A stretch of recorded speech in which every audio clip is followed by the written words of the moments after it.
And we're live, only 50 minutes late, but this time not our fault, not even the team's fault. Some Steam server issues causing some problems, some players having to restart Steam for the last 50 minutes, but finally we got everyone in and we're ready to go. Jumping into the draft very, very early on, as we can see the initial bans just taking place. Want to welcome you in once again to the D2L Western Challenge. We're coming down the home stretch. We don't have a lot of matches left before we see who's going to be making it into postseason play. Our 8-team field will be whittled down to 6 total, and this match in particular has some impact on the high part of it, if we're totally honest, and potentially even down at the bottom. So to help break down not just that, not just the draft, but lend his insight analysis to the entire broadcast, once again I'm AC, joined by Trouf. And Trouf, we've had some downtime.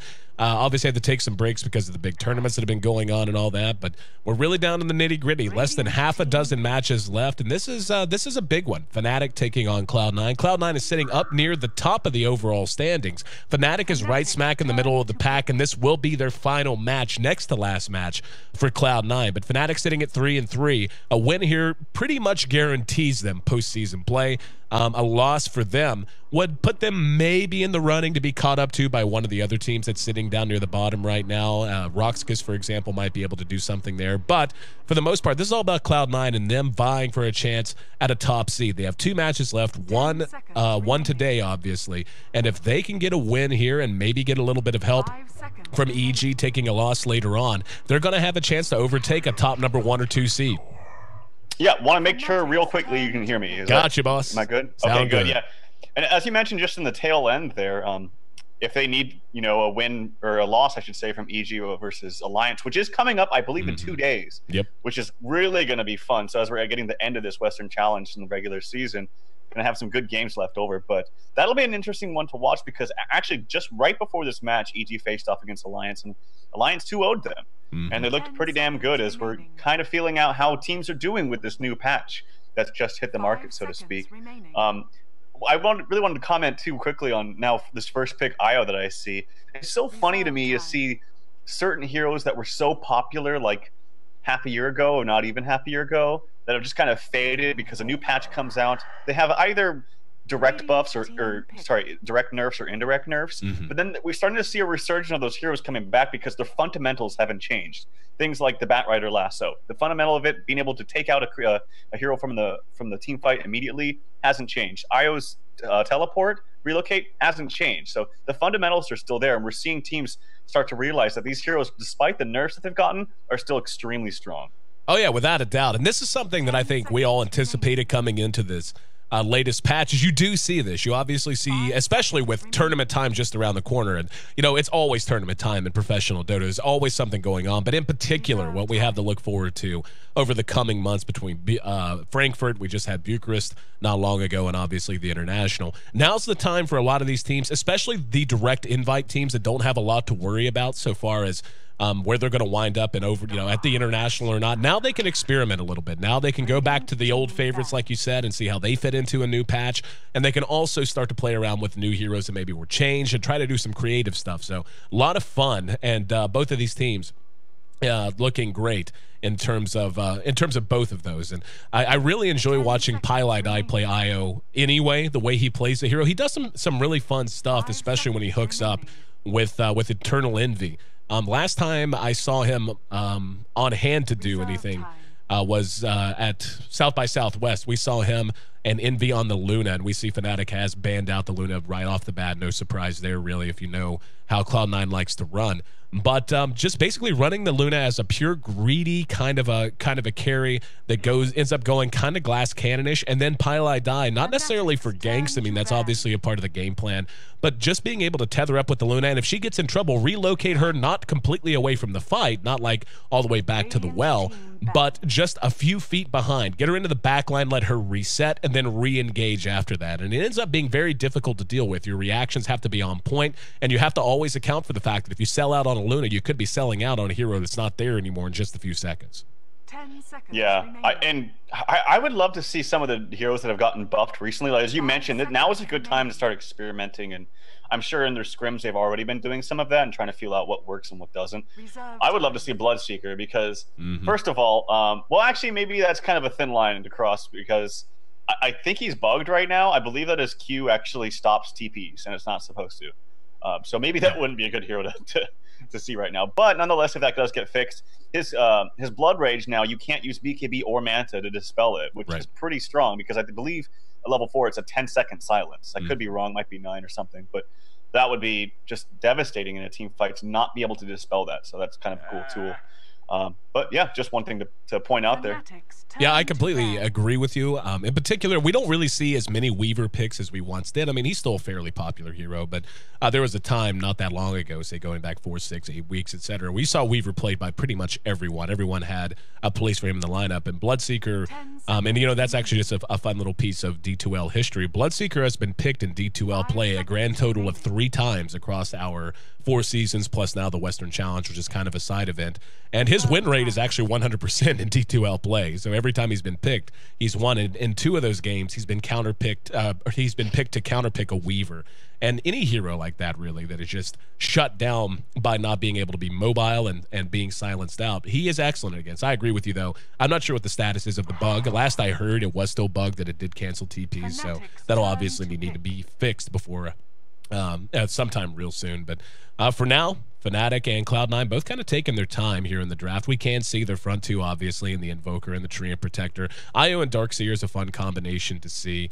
Bone 7 plays a fantastic Darkseer, but really, I mean, you have a hero that is more predicated around out-and-out team fight combined with a hero that really likes the gank. So we'll see how Cloud9 wants to continue to build on the potential of those 2 picks, while Fnatic snags up the Shadow Shaman. Love me a Rasta pick, man. So effective early on. Quick level 6, and towers just start to crumble.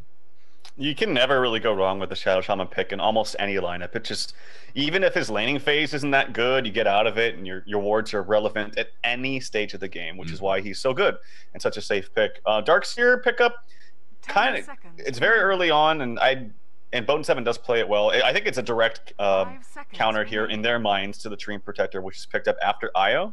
Treant, actually, the ulti is pretty good against Io too, because you can see a relocation coming in and use an ulti to kind of stop people from moving around and stuff. I find some of these bans kind of interesting too, like especially the Storm ban coming out from Cloud9. They already have the Invoker.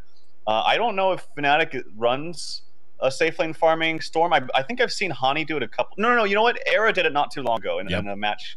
I can't remember what it was for. So yeah, scratch that. They have run that before as a 1 position on Era. And then the Morphling ban coming out. Yeah, just kind of bans you don't see all the time, to be quite honest. Even the Disruptor to some extent. Yeah, Shadow Demon wrapped up by Cloud9. We could see one of the heroes, one of the most popular heroes in the meta right now, especially with him, is the Mirana.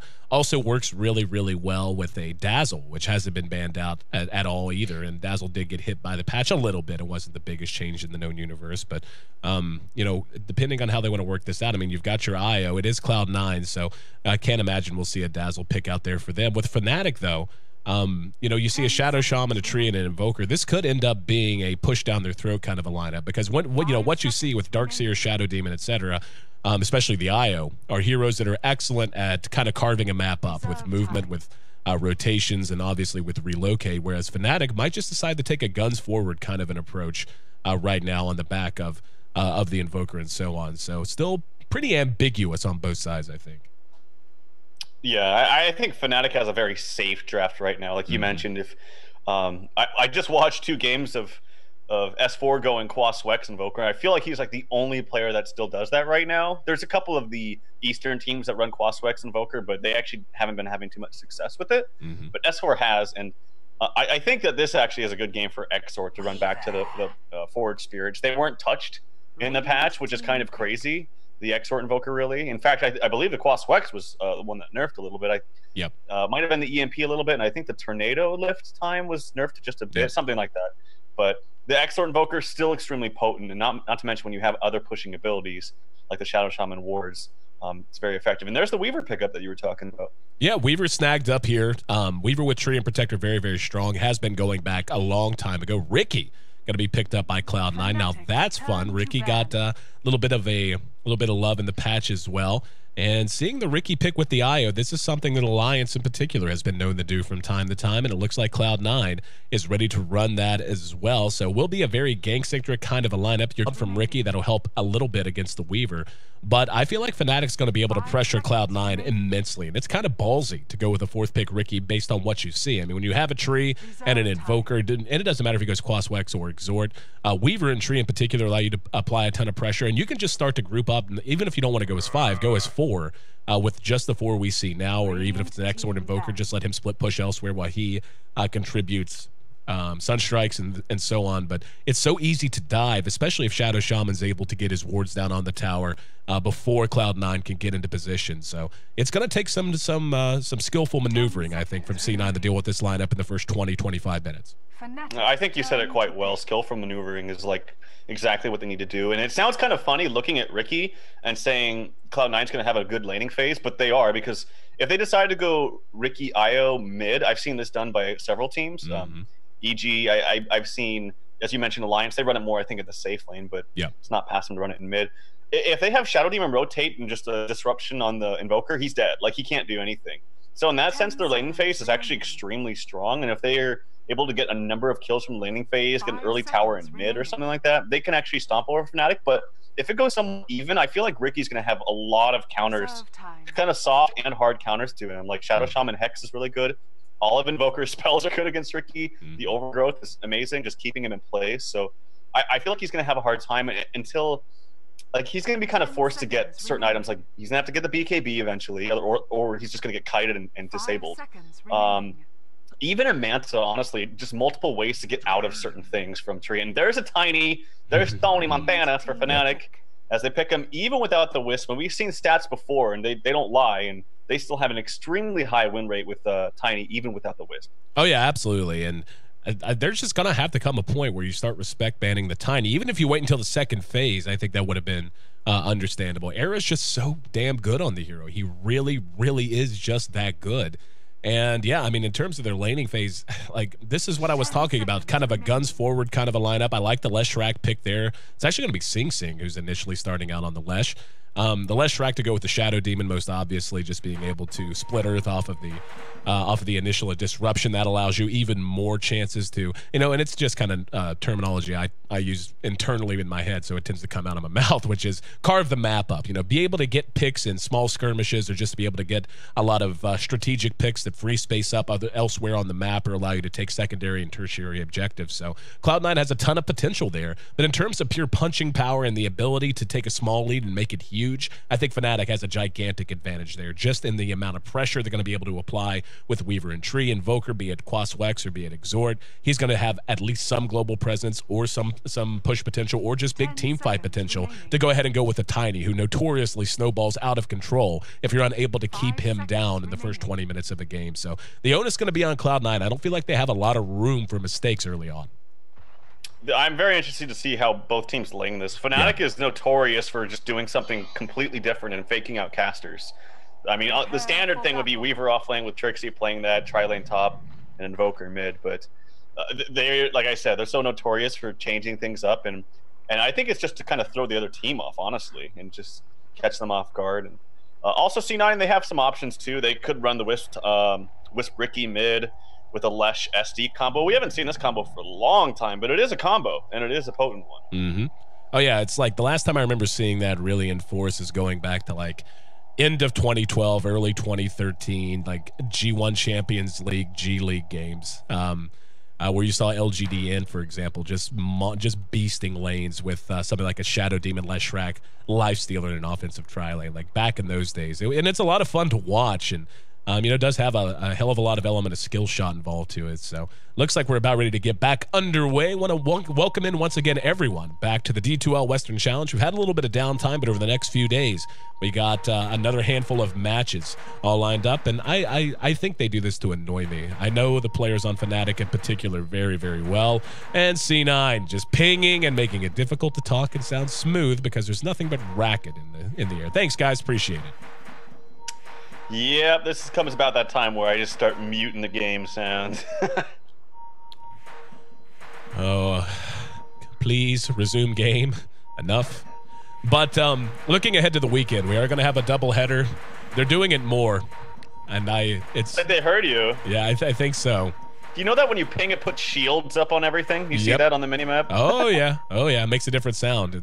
It's saw a funny Reddit post that changed all the ping sounds to Nyx Assassin going Nyx, Nyx, Nyx, Nyx. Oh my god, have you seen the mod for Sandstorm on SK? The Darude Sandstorm mod? Yeah. Yeah. Oh, it's so awesome.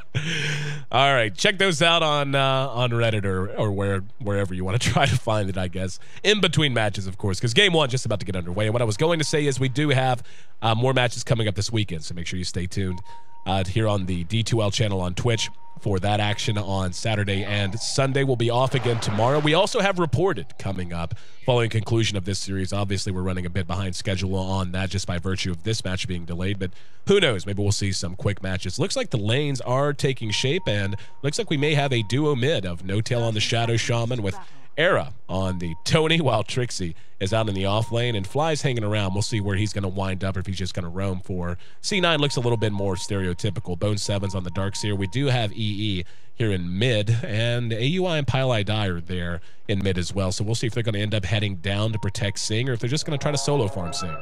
Oh, they just saw No Tail place that ward. They pinged it out immediately. Oh, no, they didn't. They were telling Aoi to place the ward, and they didn't see No Tail, and that's going to get countered right away. Kind of a bold ward to place, but he wasn't expecting the other ward coming out from No Tail. So nice little win there for Fnatic. If we do see Hani up here soloing in the safe lane and he doesn't get any help, I do worry that Bone 7's going to get a lot of farm, because if he's not contested, he can just kind of pull creeps from Hani in his lane, pull them to that main pull camp, and just get double the farm, whereas Hani is going to have to, he'll still get CS, but he's going to be taking a lot of damage in response, and he's going to have to CS under his tower.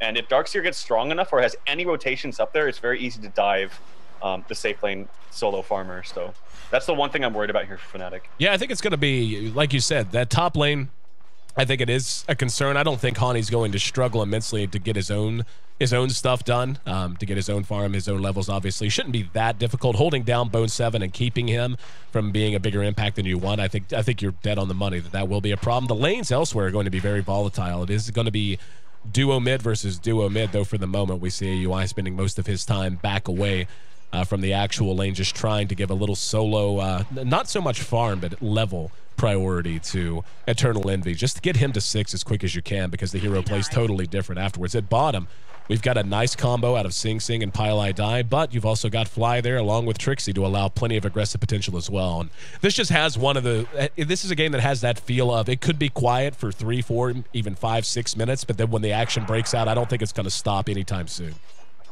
Yeah, Aoi's rushing for a fast bottle here too. He has enough for it if he wants it. He's got 660 gold, and that'll be very effective in this lane. And it's not to be underestimated, these Wisp balls too. Like they actually do a lot of damage, and they can harass from afar, as you see right there.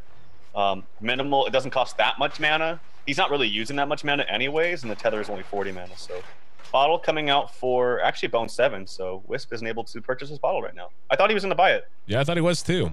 And looks like Bone 7 beats him to the punch and gets his drink on. But yeah, taking a look at the early CS, we could see Sing Sing is farming quite well, sitting at 12 CS for himself. Eternal Envy not having any real problems here in mid, sitting at 10 for himself. It's actually more than Era's managed to get, and we can see the glyph's already going to be used. Taking a look at how Sing Sing is building, he hasn't put a single point into Edict, just Split Earth as of right now and Lightning. So looking for more of a damage output kind of a build. They have so much spam between that and the Shadow Demon, who's leveling up the Shadow Poison as well, and it's long range spam. So it's going to be kind of difficult once Fnatic here in this bottom lane run out of consumables. Oh, action maybe in mid. Thought they were going to go on him, but yeah, once Fnatic runs out of consumables here in this bottom lane, it's going to be very, very hard for them to stay in this lane. Yeah, but we can see C9 not having any struggles here whatsoever, and C9 really coming out ahead in the laning phase so far, pretty much by any run. All 3 lanes, the people you want farming are farming much better than their counterparts on the other side. Up at top, we can see Bone 7's in great shape, sitting at 17 CS. 13 for Hani's not the end of the world, so as anticipated, he's not really struggling all that much. But how do you think C9 is going to end up breaking this down once you do see Envy get to 6? I mean, Envy loves to just hard farm and then get active off of TPs and off of rotations. You think he'll do that, or you think it'll be more of a gank-oriented approach on this Ricky? I think you need a gank with him. I think that's where the strength of the hero lies. Is you get core items, especially if he's having a good early game phase. Even if he's not, it's like, well, crap, I'm not farming anything, better go gank. So it kind of works both ways. But I feel like that's where the strength of the hero lies. You run around, you get some core items like treads, drums, or whatever you want, just something. You run around, get a few kills, then go back for an item like Diffusal, or if you really need it, the BKB, and then you start fighting again. So I think he'll get active, especially when you have a Wisp on your side, and then just their entire team is an active team. Like you can put an Ion Shell on the Riki as well, and it's kind of like an Ember Spirit. Oh, they're pinging out Fly. Yep, but Fly. It really increases the damage output of him with that Ion Shell up. 4-minute room won't spawn. Fly's going to be spotted by Bone7, who is heading there as well. They're going to have a chance to catch him. Very likely to be first blood as the Cloud goes down. Spirit's damage is there. Era's there to get a stun off, but doesn't matter. Envy gets what he wants in the first few minutes. A very quick and easy kill. At bottom, there's a disruption. Sing on the mark with the Split Earth. Damage is going to be there as he does have a point in Edict. Can they get one more, maybe 2 auto attacks? Yep, they do. Lightning Storm pays for itself. That early investment into that extra damage makes it 2-0. So C9 looking great. Very interesting skill build too for he didn't max the Lightning Storm. He went 2 into the Diabolic Edict. Maybe he just felt at that time. Oh, Bone7's baiting this out. He's baiting this out. Hani, he does have a lot of damage though. This is going to be close. Yep, Bone7 able to pull back. AUI though, just level 3. Might be in some trouble, taking a lot of damage, and yep, that's going to be a death. So Bone7 baiting it out masterfully, tee-hee, but unfortunately the damage just isn't there, and can't underestimate the value of tree armor in this situation. And speaking of Hani, was going to point out he is going max exhort, doesn't have a single point into Wex as of right now. We're going to have a Shackles onto EE in mid. Era's there with the toss avalanche. Fly there to help him out, so a return kill makes it 2-2, that advantage erased. That was nice heads up by Fnatic. They knew that Wisp wasn't there, and Riki was vulnerable at that time, and they just did not respect the damage output of an Exort Invoker. Like that was so much damage, and Wisp, he has the early bottle, but his stats are kind of crappy early on. I mean, he's a support, and Shadow Demon dies. I think he meant to. I think he meant to too, yeah. as he bought. So I was watching him. I was curious what he was doing, and got away from him. But yeah, suicided there. Era now pursued out by. Oh, there we go. Eternal Envy going to be shackled. Here comes the Sunstrike in as well. Big damage, and one more auto attack from the high ground gives No-Tail another kill. There's a toss, and they get a double kill as Era gave him the old heave-ho and killed him right in the shadow of his own tower. Fnatic capitalizing on a little bit of overextension, a little bit too aggressive a play out of C9. They make it 5-2 as we roll past 6 minutes now. Yeah, oh, what a disaster. It's very easy for you to get over eager on a hero, on a combination like Wisp and Riki, because you naturally want to be aggressive, but oh man, you have to be careful, especially when you just die too. That means more gold and more farm, more levels in the opposition, and you can't do what you once could do in that lane setup. So bottom lane, at least good things are happening down there with an early tower push for C9 as Pilot gets the extra gold. That'll be very, very good for him. So they have good things going for them in the bottom lane, but Hani with a much better start than he should have had because of that counter kill he got in the Wisp, and then big start for Tiny, and we've seen what Era does when he has a good start. That's actually a really important tower kill there. Whenever you have a tree on the enemy team and you're actually able to bring a tower down early, that's a kind of a big deal because you're used to those towers even the towers you expect to lose. You expect them to be up a little bit longer to delay that little infusion of gold to the supports in particular. And we can already see pulling the creeps now, Pile Die going, you get this sucked back, and this makes it very difficult for Trixie, even on a Weaver who can play very aggressively and very riskily. Makes it a little bit more chancy for him to come out and try to farm right in the face whenever you don't have a tier 1 for reactions or for smokes or anything else, or TP reactions, etc., to scare him back. So he's just going to move on into the jungle, but this bottom lane just got a little bit more complicated. So C9 making up some ground there, even though they are down in kills. We've got 3 here in mid from Fnatic. The early gold we can see is still on the side of C9, though they did need that tower to get it back in their favor. Yep, absolutely. And No-Tail, he's got some good levels too. He's almost level 5, and when he hits level 6, he's also got a Bassi ring, by the way. I find that very interesting. I've never seen this before, but he figures that no one else... Well, they already have one on Weaver, actually, so I don't know why he has a Bassi ring. Maybe just he feels like he's not going to be pushing or being around the Weaver much, so he wants to give his creeps the extra armor when he's not around Weaver. I guess that's fine, but I'm just kind of curious, never seen it before. Haste rune, spawns top. Nice rune for Bone7 as he was out of bottle charges, so that'll be good for him. But yeah, I was going to mention, yeah, it was a really good job by C9 to bring back that lane. It sounds easier said, or sorry, it sounds easy, and it is easy, but a lot of teams just kind of forget and don't do it. And so good for them. A little bit of pressure being applied to the tier 2 now. Worth mentioning the tree armor does not all that effective against Diabolic Edict, so trying to use living armor to keep the towers up a little bit more of a complicated manner than you would like if you're Fnatic. But the question is going to be, two, actually. AUI, when he's going to get aggressive once he hits 6 up at top. Eternal Envy going to be spotted. Now he's going to be dusted. Hani's there right on top of him. Got off the cold snap. Fly right behind him. And that's going to be a death they really can't afford. Riki is not a hero who does... Wow. What? Very quick buyback. And I wonder if that wasn't an accident. I can't imagine the reasoning behind that. That, you know, sometimes it has happened to me where you're trying to click, like if you see where he was when he was trying to get away, he's clicking down, right? Yep. It can be very easy sometimes to like try to click, or maybe he was trying to blink strike to a creep that was down, but it wasn't there, and his cursor was just on the buyback button. I guarantee that's what happened, because that was not a buyback he wanted to, like they weren't doing anything with it. So I doubt that was a rage buyback, because it's early on, and I don't think the Envy would do that. But I think it was just a misclick, and he was trying to click down. Yep. I very much agree, and honestly, it just digs the hole deeper. Mistake, whatever. I agree. I've done that before, and I've had friends who do it. Seems like habitually once a game they have an unintentional buyback for that exact reason. But yeah, a Riki is not a hero who does well from behind. Here we go. Reaction the top. Going to be Bone 7 just to chase them away and keep the tower standing a little bit longer. Things are staying relatively calm, and Shadow Shaman actually manages to get a deny, or excuse me, Shadow Demon denies that top tower, so the top tier 1 now missing, and a little bit of gold robbed out. Here's Hani coming back, Eternal Envy, drop the cloud, no pursuit. Yeah, really nice kill there. That was a fantastic Leshrac done by Sing Sing. It's hard for me to see what his name is because it's frickin' Beaver Knight, but it's really hard to hit those at this level 1. He denies the regen bottom too, so nicely played by Sing Sing, really keeping them still in the game, in my opinion, as the MVP here early on.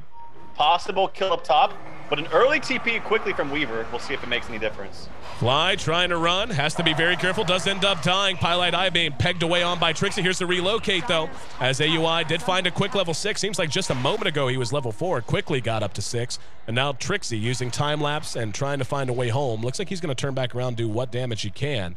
But Tiny manages to get a kill elsewhere on the map, keeping an eye on Trixie because he's playing so very risky here. Eternal Envy still hanging out just outside of tower range for the moment. There's the tree armor coming into play. And looks like they're going to hold on Trixie and see if they can make something happen in mid. We can see No-Tail is level 6, has wards, can drop them on this tier 1 if he wants to guarantee it, or could go top to try and force this back if they think the pressure is going to remain. Bone 7, 2,200 gold plus a Midas there with Pylite Die. And let's see if they want to take a chance. Envy moved here in mid. Here comes Sing Sing. The wards did go down. And the split earth off the mark. Aaron needs to go ahead and get back there. There's Lightning Storm to force them back at top. Looks like they did not dive. They thought about it, but in the meantime, No-Tail able to get a kill on the tower with the wards. All of them pull back. Very little health between them. But for the moment, that top tier 1 remained intact. So well played by Fnatic on both counts. Yep, and they got the bottom tower as well. I wasn't even seeing that, but Hani split pushing with his forward spirits, and that's just what Exort Invoker does, man. Like, and he also put the point into Alacrity to just give some extra damage to that. So 2 towers for nothing for Fnatic, and they're healing up the top tower, and they have the mid tower still intact. So nicely played by them. C9 beginning to feel a little bit pressured, and I'm sure beginning to feel a little bit of urgency. We can see Fnatic has turned this around. It wasn't hugely out of touch, but it is about 1,000 in favor of Fnatic in terms of gold experience right there with him. Eternal Envy sitting on nothing but boots, poor man's shield, and a bracer for the moment. I guess he has a wand too if you want to be technical about it. AUI finds himself a haste room, but they're going to need to get him active. At this point, like again, Riki is just not a hero who at this level of play is necessarily plays very well from behind. He doesn't have a whole lot of comeback mechanic to him outside of just out and out ganks.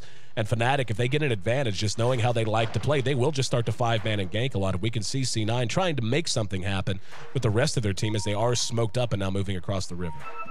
Yeah, and it just, this is an indication that C9 knows that they're kind of in a slump right now, at least in this game, because you don't want your Riki TPing down and just free farming and sitting statically in a lane. Like, you want him moving around and running around. And some action in the woods here as they're pinging out Hani. Yep, disruption. Split Earth on the mark. Do they have the damage to follow it up? Here comes the courier. Hani will be able to ghost walk and does end up dying though, as the response from Era is there, and they should get at least 1 return kill. No, here comes the relocate. Fly gets off the dust. Era being pursued back. Split Earth was off the mark, but they're hooked up as 3 and looking very dangerous. There's the overgrowth. Trixie Doesn't have enough damage by himself. Era coming back in. Has about 3/4 of a mana bar. Bone7's now hooked back up. Has a mechanism if they need it. Era engages and gives him the old heave-ho, but toss avalanche not enough. Split Earth once again off the mark. And Era kind of fed himself there. He had a chance to get away and re-engage into a very poor position. Here comes No-Tail, though. Down go the wards after the ether, before the ether shock. And Trixie cleaned up behind him. Now No-Tail with a beautiful shot from Sing Sing. Stunned out and brought down, and Fly might be in trouble next. Bone7's right there with him. Here a Sunstrike. Didn't even hear where it was shot, but Sing Sing able to dodge it for the moment. Fly looks like he will be staying safe and not rushing back in. So a little bit of an odd engagement there for Fnatic, and C9 able to capitalize on this. They kind of trickled in one by one and gave up a whole hell of a lot for nothing in return. Yeah, Bone7's so freaking farm too, man. Like, and you mentioned the rookie had a really poor start and it's given up some unfortunate deaths that were unnecessary and the buyback. But the teammates here they really buff him up. Like Wisp is able to give him the team fights even when he TP's bottom. Like I mentioned, he TP bomb to farm. Wisp brings him back in the fight. They have the buff up from the Ion Shell. Sing Sing is hitting like almost every Split Earth, and it's only level 1. Obviously, it's easy to counter up with the disruption and everything, but they're really playing well as a team. Here we go, TP in, Avalanche caught one. That's going to be Eternal Envy. No, actually managed to survive. The tower does end up dropping. It was destroyed by Darkseer. And Fnatic has to pull back now. Thought they had the potential to just flat out blow up Eternal Envy, but he's still alive and walking away. So all in all, that's a big win for Cloud9, being able to take the tower, one that was heavily contested, and lose nothing for it. Pylai dies last man left behind, though. And Fnatic may be able to get a free one on him. It's a Shadow Demon, so not going to be the end of the world if they do. Any kill's a nice kill, but yeah, not even sure why Pylai hung around. The rest of his team bailed the hell out. Yeah, nice little counter kill, but that's 4 members of Fnatic running after SD, so not the end of the world there for Cloud9. Hani, he's almost got his book up. He's got bots as well early before the Necrobook one. That's kind of like Hani's signature item though, so not to be too surprising right there. We'll pick up a double damage rune. You got to imagine if Fnatic gets some good wards up, they can take Roshan really fast, as Hani was maybe thinking about it because they picked up a DD. But yeah, they have the wards up from Rasta. If they get some good vision, push out the lanes, it's a very fast Roshan, and they're pinging it out actually. Yep, looking to move in there. Still has about 3/4 time left on that double damage rune. On his way to a 4-staff next. Wards drop down. Alacrity plus the Forge Spirits should allow them to take this quickly, and it doesn't look as if C9 up. Hang on, there were a couple of pings there. And those were from C9, so they may suspect this is happening. No-Tail finds himself an invis. We have rotations now out of Sing Sing and Pylai moving in that general direction. Roche is very, very low, though. So even if they show up, I don't think they're going to be able to do a whole lot about it. Yeah, they're just getting wards down. So this is going to end up being a free Roshan now for Fnatic. Nice little coup for them, and they're going to rush back out. Here comes No-Tail with that. Oh, he got spotted. The sentry was already down. Era going to rush up behind him. And Demonic Purge on the No-Tail. Tree Armor's there to help keep him alive. Now, the re-engagement out of Envy. They do manage to bring him down. Now they're going to try to chase down Hani. He's sitting at below half health. AUI right there with him. Blink Strike up right now. There's the Air Charge. Blink Strike. And that'll be the Aegis gone just as quick as they got it. Trixie might want to re-engage.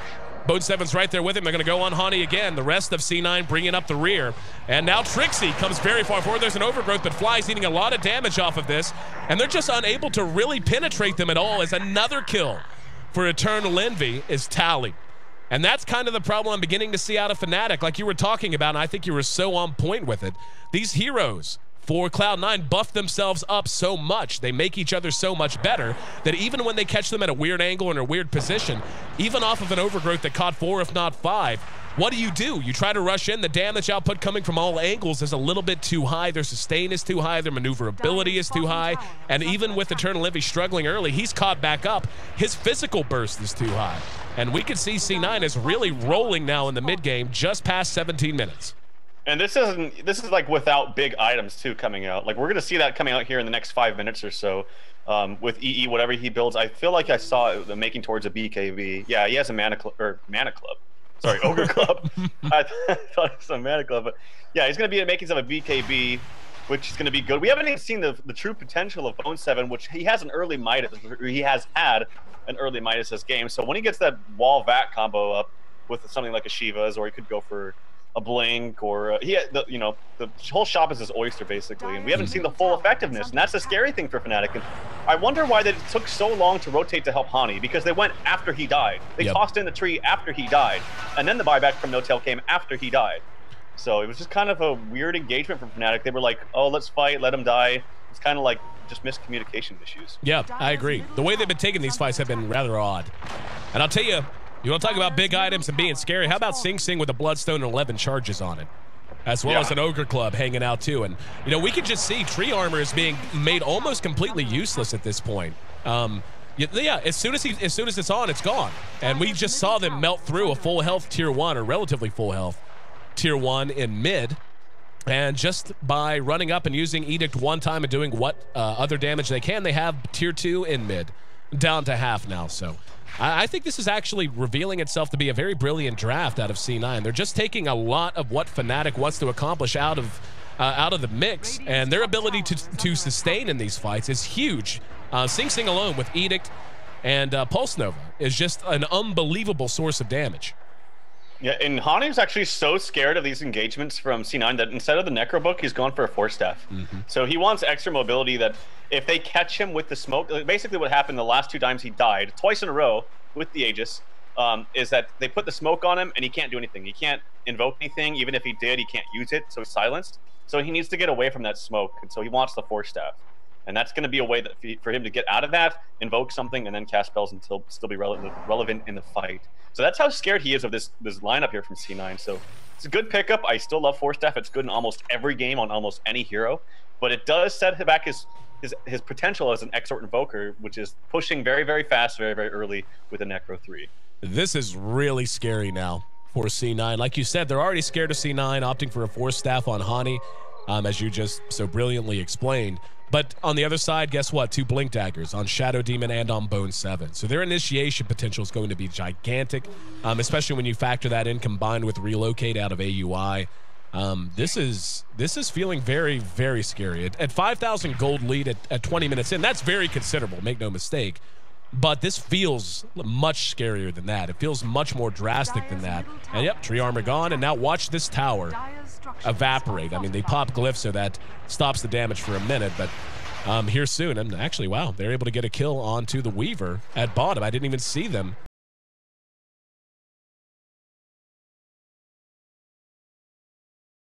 The Weaver off the map. They're going to go ahead and sell out on the tier 2 top, but they may end up losing tier 2 mid in return. Nope, there's Demonic Purge on the Era. Now here come the TPs.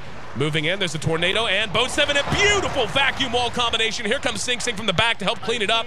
AUI hooked up, of course, with Eternal Envy, relocated in. Era doing what damage he can, but it's not much, and it damn sure ain't enough.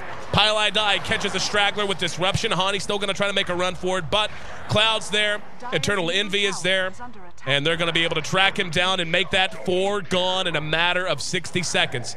Double kill for Pile Die when all is said and done, and that might just about be the breaking point. We were talking about how hard it is for Ricky to play from behind. He ain't behind anymore. In fact, he's looking quite solid. In terms of net worth, he's just 4 on the list, but his damage output and the way he's able to punish Fnatic with the help of every other hero on this team is just tremendous. Yeah, if he didn't have the supporting cast he has, the Ricky in the spot that he was about 10 minutes ago, I feel like it'd be a totally different game. Fnatic would just crushed over C9, but the relocates making huge plays. Just Darkseer being able to just help out everyone, produce damage.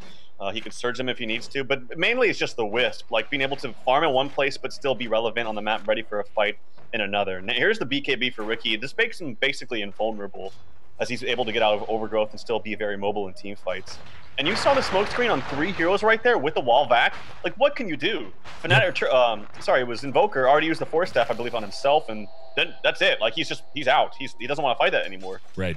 So it's just a very, very bad setup here for Fnatic, and brilliant draft here coming out from C9 in the mid game. Yep, I completely agree. It's one of those drafts that you see it and you think of all the functionality it can have and how these things will work together, but seeing it in practice is just so much more impressive. And C9 has played it very well. It's 15-9, and we can see they're keeping the pressure up, doing their best to take away Fnatic's jungle. They're keeping pressure up on this mid-tier tier 2.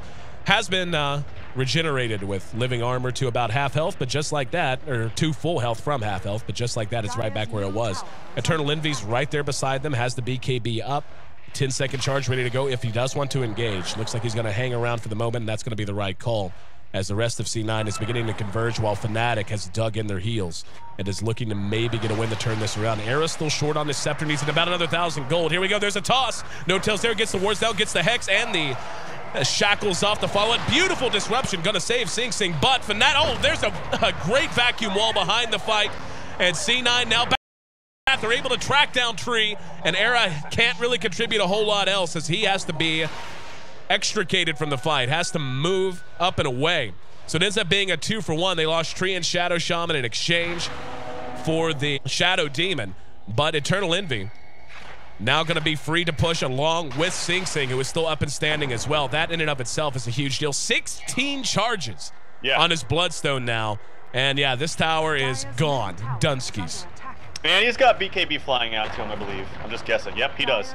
Fantastic defensive disruption there from Pylai Dai. It was perfectly timed, and as you see, that SC just never gets unrelevant. Like, she's just always there's I go with the tender thing. I just call supports cheese. Yep. But from start to finish, this disruption spell is so strong, and defensively, especially towards the mid to late game, is when it's really utilized the best. Gem picked up now for Pylai Dai, so they just want to completely punish all of Fnatic by taking away all of the vision, and can't say I blame them. Cloud9 absolutely rolling, and Fnatic has to do something drastic to get things back on track. We're still relatively early in the game. Just 25 minutes in. Scepter should be done on Era soon. He did survive, so not going to be delayed in that all that much from that loss in mid. But you know, doesn't it feel like it's like 35 minutes? Yep. That's because we got 27 kills, and you know, 27 kills isn't even all that active. It's been exciting the way that Cloud9 is running this lineup, and you know, we talked about it during the draft. This was going to be a lineup that was going to be very difficult. Might not be the wrong word. Complex to execute, and they've done it unbelievably well, and they've got a big lead because of it. Actually, a 10,000 gold lead at this point at 25 minutes. So. Stats tell us that roughly something like some absurd number. Whoa, they actually got the courier as well. And that's going to be Trixie. Yep, got it right here. Got there in time to spot it. So a little bit of help there, but at 10K gold lead at 25, very rare you see that turned around. They do have the heroes that do it, at least one in the Tiny. Now they're going to try to make a run and catch someone out. Pylai Dai, not the best target. If they can get Envy, it would certainly be a big help. There's this Hex, Wards, Shackles. Oh, he's actually going to have a disruption from Pylai Dai to disjoint things a little bit. Now he's going to be brought down, and the reinitiation coming in as Bo7 hooks up with AUI. And look at Fnatic have to just spread out. We're going to see Fly in trouble. Is able to make it away. Yule Scepter bought some time for them to relocate out. Now, though, Sing Sing could be in some big trouble as his BKB was deployed, but able to make it back. I had to cough so bad I couldn't stand, excuse me. But all things considered, that could have been much worse for C9. That should have been a death on Eternal Envy. Instead, they just end up losing a support if they can get everyone back to safety. Now they're good. There's a toss from Trixie. Bone7 coming back in. There's a Hex. Hani trying to retreat. Yule Scepter going to be used to keep him safe. In the meantime, Eternal Envy cleaning house.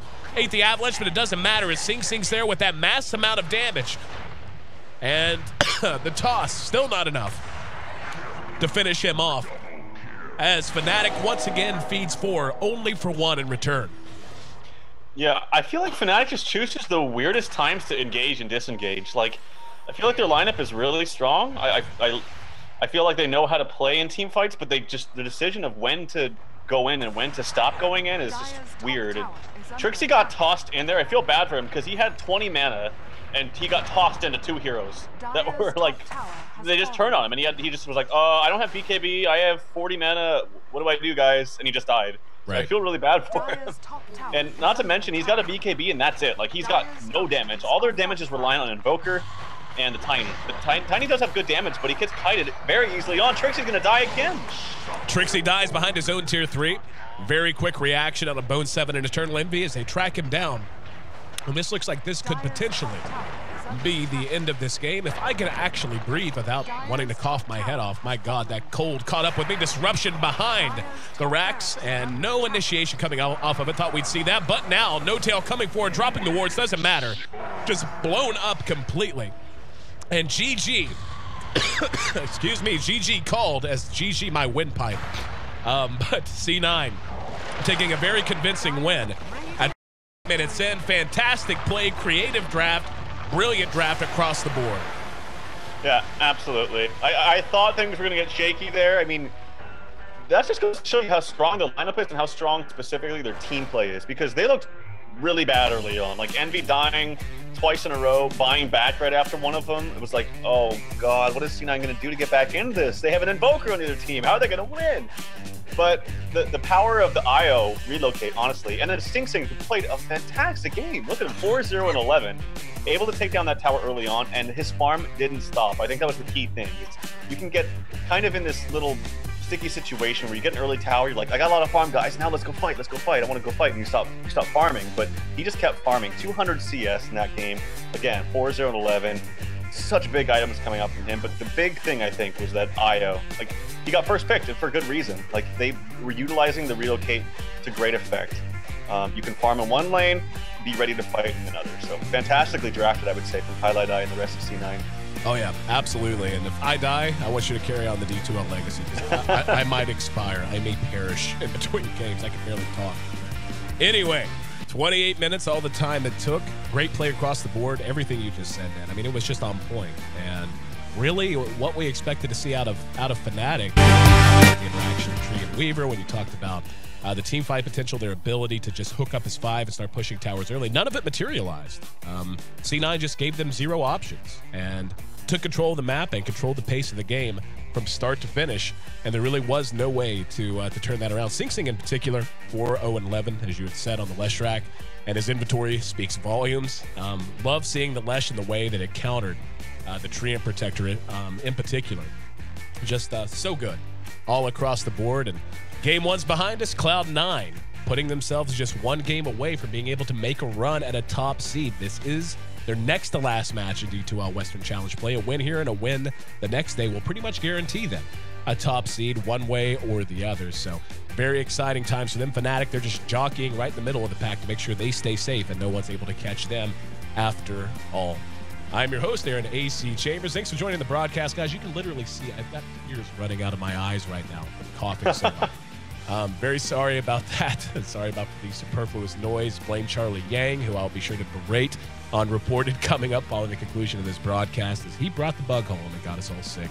Game 2 of Cloud9 versus Fnatic will be coming up next. Make sure you stick with us. We'll be right back here on the HyperX D2L Western Challenge.